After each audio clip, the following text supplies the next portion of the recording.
Are you going to be able to see it? Doesn't it look nice? This is not the space that we normally have the Dean's Forum, but I thought it would be nice to try, just to see how it works for us.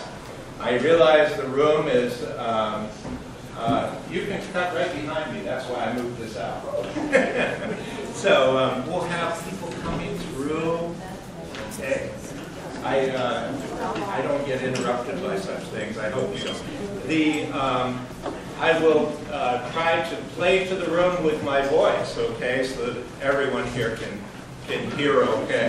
If you cannot hear me, now give me a sign and I'll raise my voice. Now, and if we need a microphone, we'll do that at the next forum here. Okay? I plan to be finished by 10 o'clock. Okay? So that as people come for the 10:30 service, they can have coffee and get ready and do all those things. Now, originally, I had in mind that I would launch right into a conversation around the mission of church and sustainability in the church and sort of the church of tomorrow understanding, which I think is fairly important to be working on. But I thought, with our survey coming out this next week, and the search really it's been long. We are moving into it. I really wanted to spend some time on the search. I want to make sure everybody understands it. I want to make sure that you also have an opportunity to ask questions. Whether I have the answer or not, who knows? I'm known to make them up. Okay, so be aware of that. But I will try to answer them just as clearly as I possibly can. If I don't know an answer, I will dig around and find it for you. Okay? Good. So that's our purpose today, to launch into the search process, to take a look at it, figure out what we're going to be about. Now, many of you have already read that we have 4 committees in place. And the names of the committees are, okay, we've got the Discovery Committee, yes? We've got a Search Committee. What's the spiritual component committee's name? Spiritual Life. Spiritual Life Committee. And we have a, is it the Welcoming or the Hospitality or the, how is it called? The Welcoming Committee. 4 committees, each one serving an important purpose. The only committee that is, throughout the whole process, very active is the Spiritual Life Committee. Its task is to prepare us spiritually to learn some things about ourselves, right? So that we have open hearts and discerning hearts about this process. They're also praying that we'll be trustworthy people during this process. And they're inviting all of our prayers in this. The hardest thing in a search is trust. Can I tell you that again? The hardest thing in a search is trust. But it's necessary. We just have to trust a process. We want as much clarity in it as we can. We want enough prayer underneath it, undergirding it, to give us confidence. So we need the Spiritual Life Committee. Their task also will be, along the way, every now and again, to stop us and say, hey, don't you think you ought to be praying about this? Okay? Instead of just the business model taking over in our midst. We don't want that to happen.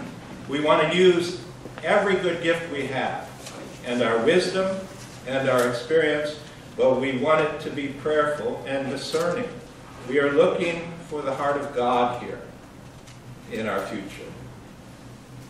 So it's a spiritual discernment process that we're about.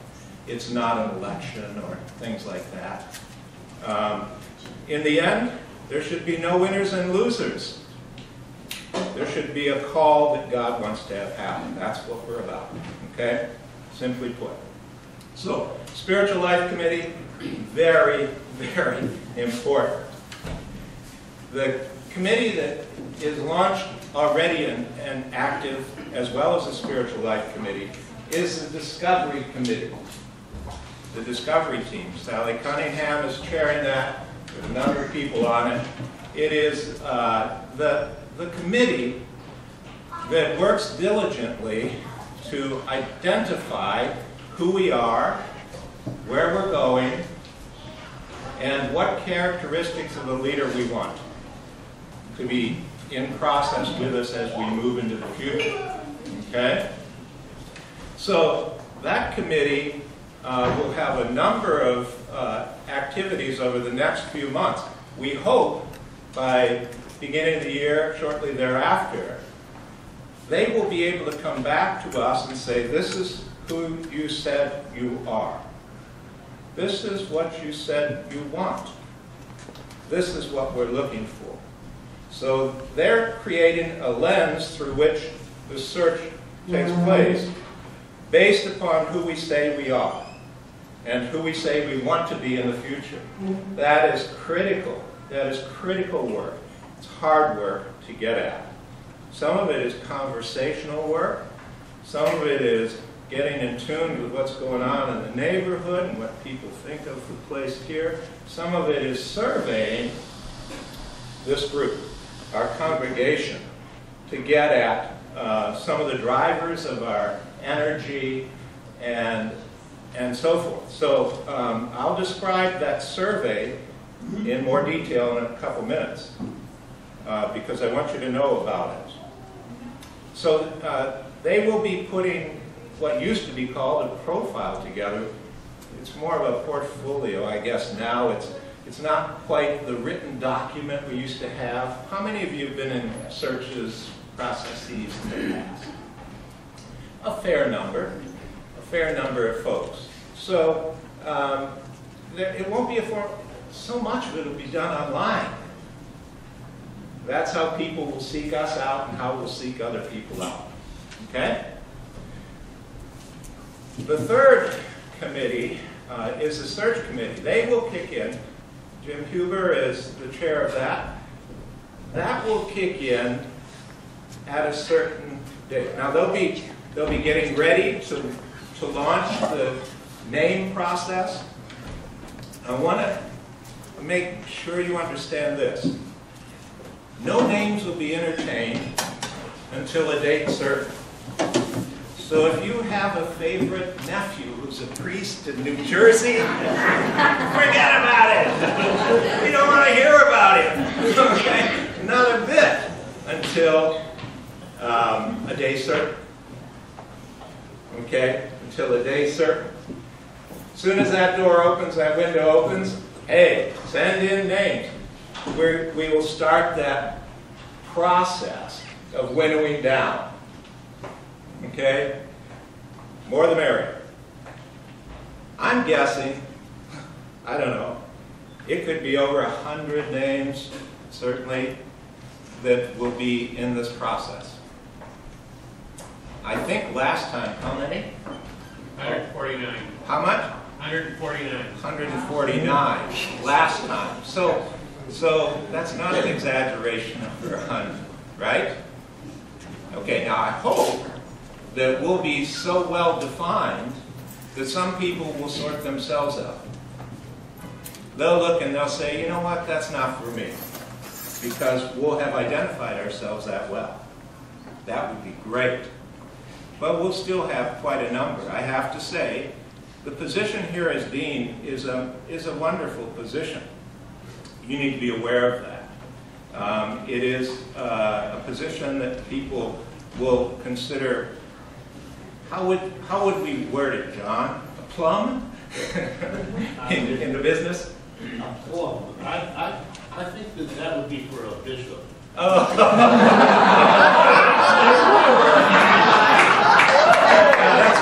That's clearly true. I like the way you think. He's wearing the right color. There you go. It's a good job in the church. Let me just say that. It's a good job in the church. So, now, what we imagine happening is this with those 100 and some odd names. We are looking for the bishop and his staff to help us in sorting. Here's why. Here's why. And here's where the trust issue always is. It's in the sort. It's always in the sort. Who do you trust? Who are you going to give authority to do that work? Here's why I think the bishop is an extremely important person in this process. There are three lenses through which we'll be sorting. The first is the one the Discovery Committee will create for us. Our identity and our purpose for the future and the leadership characteristics we want, right? That's the number one lens. That's the most important lens. In the end, if we have a person who doesn't match that, we have failed the process. Okay? That lens is critical. Critical. But there are two others. One is the behavioral health, the wellness of an individual. I can't begin to tell you how critical that is. As a bishop, I've seen a lot of well people in leadership in the church. I've seen some who aren't so well. Okay? And I've had to deal with that over time, conflicts and problems with that. So, I'll tell you, the search committee is not capable of getting at that information. A bishop really is. There's a network within the church that tells the truth about folks. It's largely through bishops and canons to ordinaries and so forth. So they have access to information about wellness you would not be able to ever get. Okay? So I'm not talking about competency necessarily here. I'm talking about, does the person function at a high enough level to perform well in a reasonably difficult world? The church today, which is a fairly anxious organization. Okay?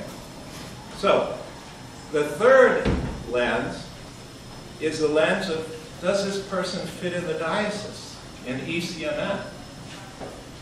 You wouldn't want to call a dean who is not a fit to the wider context in which they will serve. Okay? Now, here's my argument for why a bishop is important on that lens. Can you name any person in ECMN that has been in every church? Only the bishop.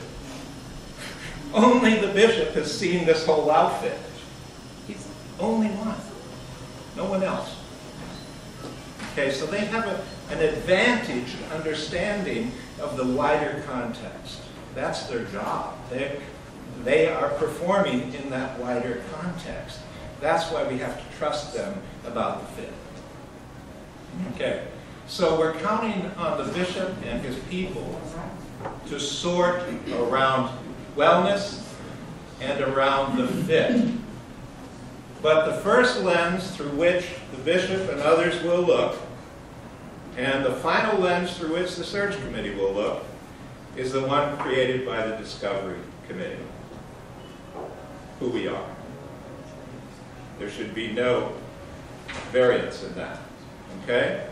So that can give you a sense. Now, what that means is that we're hoping that the bishop can cut that list of 150 down to 3, 5, 6, 7 names for which the search committee will then engage in a deep way to get to understand them and make sure they fit our portfolio or profile that connection. Okay? So the search committee will not be asked to go through 150 names. That may take the rest of our natural life. Okay? We want them to have a manageable group that they can then Skype and learn everything they need to know about and interview and so forth. And they will present a final name, one name, to the vestry And the vestry will either affirm that name or say no. Then back to the beginning. Okay. So hopefully that process will work, and we'll trust the process and be able to affirm that name. Hallelujah, we'll have a new dean. Okay? See how the process works then? Good. Any questions on that? You can interrupt me. I'm good with interruptions. If you have any questions about those pieces I've shared before I launch into the survey piece, because I want to talk about that last piece, when Yes. you said you're going to whittle these names down to one. To get to one, how much involvement does the parish have? Does the cathedral have? Is there an interview process with vestry or call committee people? with the search committee. Search committee will have some time with the Yeah, search. but we will not have, it used to be when back in the day, we used to bring in people and they'd sort of preach off. It'd be a preach off, and people would kind of say, oh, I like that one, I like that one. Nice hair. Things like that. But I'll tell you what, that almost never worked. Because just because you got a good preacher who can preach a sermon on one day, does not mean you've got the right person. So that kind of thing has since left the church. We are not doing that kind of thing, but we are asking the search committee to find out everything they can about the person, which the people, the group that they're sorting. They can do that through Skype, referencing, bringing the people in so that they can see the place. But we would not have forums where you ask them questions about, let's let the search committee do that work. So, once again, we're going to have to trust the search committee to do it for us. That trust issue is huge. And when we picked which bishop it was, we picked 3 people came and we all went to various people's homes and chatted with them and said, I like Bishops. her, I like her. Yeah, bishops. Yeah. We did that. Yeah, we do the dog and pony show for bishops. We do it. Oh. Yeah, because we got to get them around to many different They people. just spring a dean on us. They don't spring it on you. That you authorize a group to do good research and to gather, and you get to have input into what they're looking for. So it's, I would take offense with the word spring. Doesn't feel like spring to me. Yes. Was the decision to change this process, as it's going to be this time, something determined by the national church or by ECMM? Both. I mean, it's Is a this now process. true in the national church? It's happening more and more this way. Most dioceses are engaged in this kind of process. In Wyoming, I oftentimes gave people 3 names, churches, which worked well for them and worked well for me, because there's always a fit. Additional question. Mm-hmm. In previous searches, whether it is for a dean of the cathedral or for a bishop of the diocese, it's always, we have to go outside. We will not consider anyone from inside the diocese. And we see the results that has given us over the last 25 years. And if you stop to think about it, since the last time we went through this process where we couldn't consider anybody from the Diocese of Minnesota, we had 3 clergy that left to become bishops in other dioceses, or there was a number of clergy that had left to go off to become a dean or a cathedral. So apparently within the Diocese of Minnesota we have good people. Why should they be excluded? I see no reason they shouldn't. I don't think they will be. The reality is the only screens we're using are the 3 that I shared with you. So this time we can be assured that if there were good candidates... Open process, okay. all names treated equal. Okay? Other, yes. Well, this seems pretty simplistic, but is there or will there be a job description for the cathedral dean? I guess I've never seen a job. Yes. part. Can you repeat the questions? Yes, I'd be happy to. The question is, do we have a job description for a dean? And the answer is, first we have to get the leadership qualities we're looking for, but the HR committee will be developing a description of the work. Okay, so there will be something like that. There will be a letter of agreement that describes that. And I also know there'll be a review process built into it, so that the dean and the vestry, or council as we're likely to be calling it, will be doing at least an annual review together. So there's an evaluation process in all of this. That's one of the pieces that is often missing in the church. Okay? Leaders need to be evaluated. It's very important for their own good in a system. So that'll be happening. There'll be a description. There'll be a letter of agreement. It'll be clear. There'll be clarity in it. So, yeah. Other questions? Anything else before we launch onto the survey? I haven't irritated you yet? Dang! Okay, I can do better. The CAT survey, the CAT scan, the church assessment is really quite an amazing thing. I've been reading about it. I've looked through San Diego's report on it. This is San Diego's report on it. It's called Vital Signs. It's really quite an amazing piece of work. I think this tool will be handier than any survey I've seen in the church about getting at several things. They describe it as evidence-based discernment.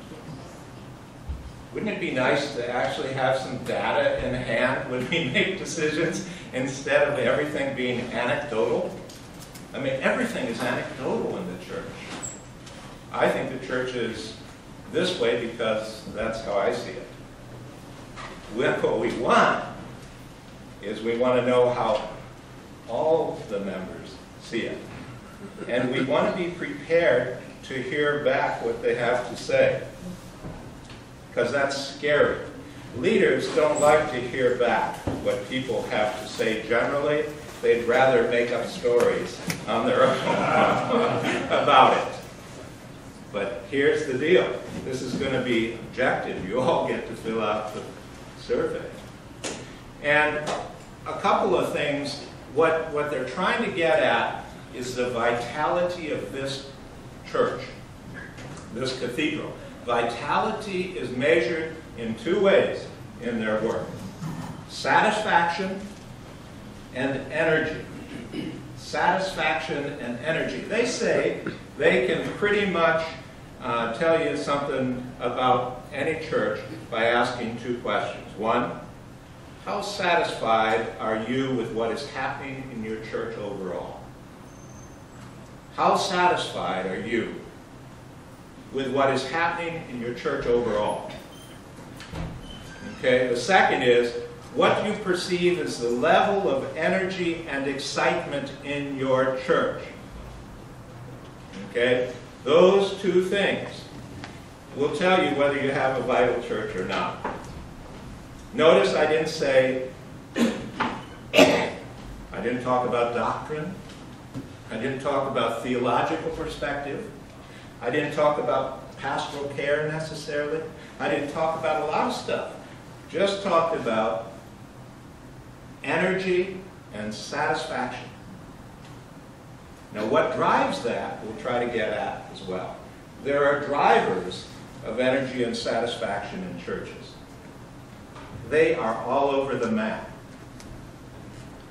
For example, music.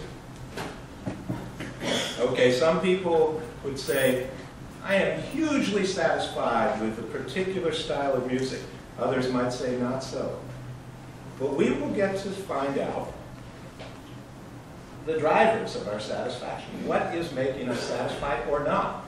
Now I have to say this, 65% or 70% is a huge satisfaction rate in the church today. So don't be looking for 100% satisfaction or 100% energy in a church. Now what they've done with this is that they have figured out where the church is on the satisfaction energy sort of. What they've done is created quadrants in it. I'll lay that out very quickly for you so you can see it. Okay, some churches are in the low satisfaction and high energy. So, some churches are in low satisfaction, low energy. Some are in high satisfaction, and some are in low energy. I've met that church from time to time in my life. And some are in high satisfaction and high energy. Now, guess which of these little pigs you want to be? Any guesses? This they would call the transformational church. Transformational church. That's where you want to be. That's a sweet spot on this quadrant. Okay? High energy, high satisfaction, 65% in either of those categories would put us in there. Okay? Now, if I were to ask you where you would place the cathedral today on this map, you know what? We would be all over it. Why? Because we're using anecdotal individual perspective. We're not asking everybody. When we ask everybody, we will find our point on this.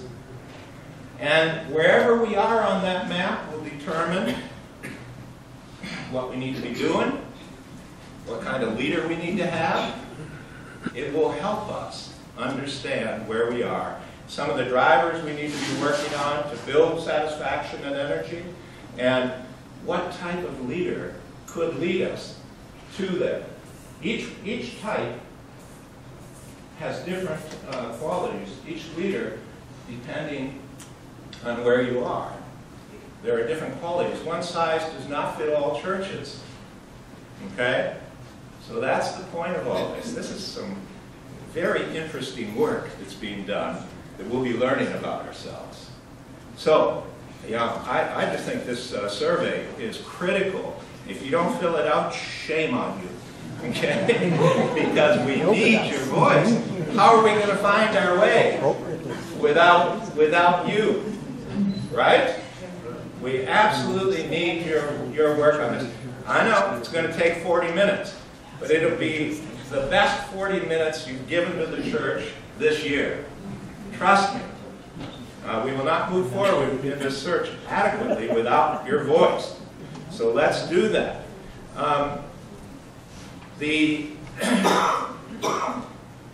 Some of the things that they find widely about what helps the church to be transformational, some of the drivers I'll share with you. They aren't the same, though, for every church.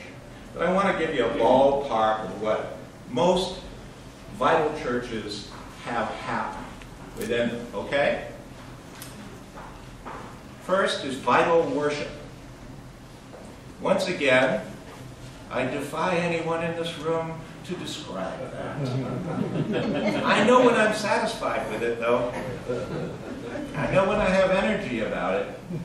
But I'll tell you, I have worshipped in a little church in the middle of Wyoming singing gospel music, really peculiar theological gospel music, and still had a satisfaction. And I've worshipped at St. John the Divine and had satisfaction. And most of the people there did too, right? So it's all over the map. It's all over the map. But vital worship is critical. The second Lifelong learning. Ouch. Ouch. That doesn't go on in the church nearly like it should. Not just the cathedral, all churches. Spiritual formation that fits complex lifestyles. Do you know how long the church has been trying to get people to adapt to their schedule? Hey, good luck on that. The world has changed. It's time for online learning. It's time for all kinds of different ways to deal with the complexity of life in our world today and people's lives, right? The fourth thing, an open leadership system. You've heard us talking about that this last year and a half. We have worked diligently in the vestry and through the governance committee to open up our leadership processes here. Hopefully, when we finish, they will no longer be closed, and you'll be able to see that. It'll be transparent enough. There'll be enough clarity that you'll see that and you'll trust these processes. Quality relationships, that's number 5. I asked at the staff meeting the other day if anybody could name anything that happens around here that doesn't involve relationship. Can you name anything?